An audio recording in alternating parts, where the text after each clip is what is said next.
Good morning everyone! Gagawa po tayo ng fried rice. Ito pang Ichong Kitchen Girl. Sa ngayon po nagpiprito po tayo ng banana muna. And then ito po yung ating rice na tira kagabi.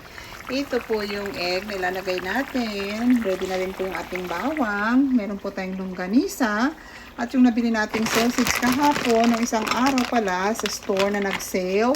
And then, lagyan din po natin ito ng mixed vegetables, ang ating fried rice. So, ayan, magprito muna tayo guys ng banana.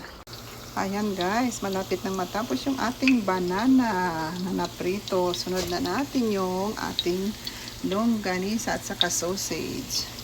Ayan guys, piniprito na natin yung ating mga sausage at longganisa guys. And then after this, maano na tayo, ito pa na po natin yung ating fried rice. Ayan, ayan. Tapos na rin yung banana.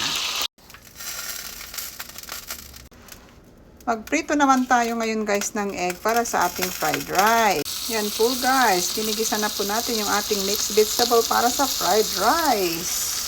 Yan guys, luto na po yung ating fried rice na nilagyan po natin ng egg.